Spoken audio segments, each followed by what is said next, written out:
to this one in particular, which is called the transcontinental triangulation of the American arc of the parallel, which was actually measuring Earth's radius by measuring across the entire continental United States of America.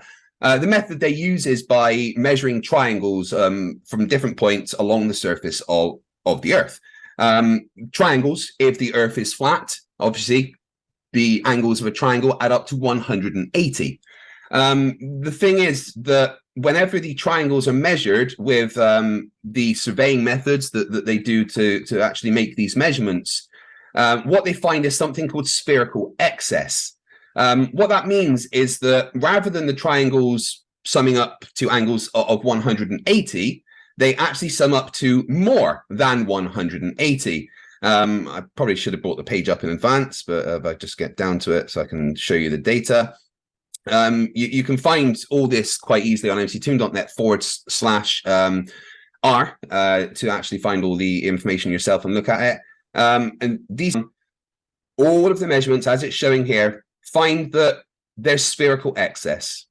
But if we look down the page, we see, for example, triangle 2, triangle 3, and triangle 5 add up to a little bit less than 180 degrees. On a sphere, every triangle measures more than 180 degrees. It's an absolute necessity. It's an absolute necessity. Hey, McToon. All of these more than 180 degrees. Less than 180 degrees. And never do flat earthers ever take into account the details. Toon has the audacity to say we don't pay attention to detail. But as his fellow glober Andrew Johnston points out here, in the observed or measured angle column, that 3 out of the 5 triangles are less than 180 degrees. What Toon and Fight the Flat Earth are doing are sneaking over to the corrected column. But no matter how many times I asked him in the debate, he doesn't want to tell us what the corrections are for. So let's look at it in detail. So this triangle has 0.01 arc seconds. So let me explain what an arc second is. You can think of an hour as a degree. So there are 60 arc minutes in 1 hour or 1 degree. And there are 60 arc seconds in 1 arc minute. So there are 3,600 arc seconds in 1 hour or 1 degree. So if someone tells you 30 arc minutes, that's half a degree or half an hour. And there are 60 seconds for each minute. So, like I said, 3,600 arc seconds per hour. So to get the arc minutes, divide the degree by 60. And to get the arc seconds, multiply the arc minutes times 60. So back to Toon's example.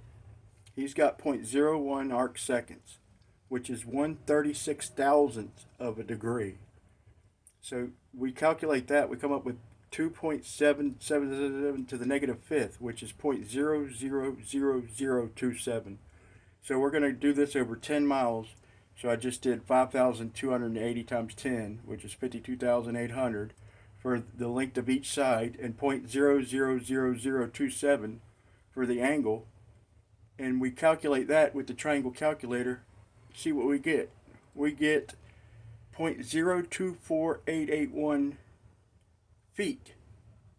0.024 feet. So let's see what that is. So just to show it, I'll go to Google. How many inches is 0.024 feet? 0.288 inches.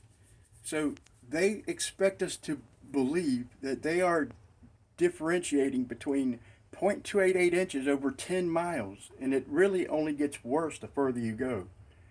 So when he says we're not paying attention to detail, he is full of shyster. If he bothered to look at the detail, he wouldn't go bragging about spherical excess.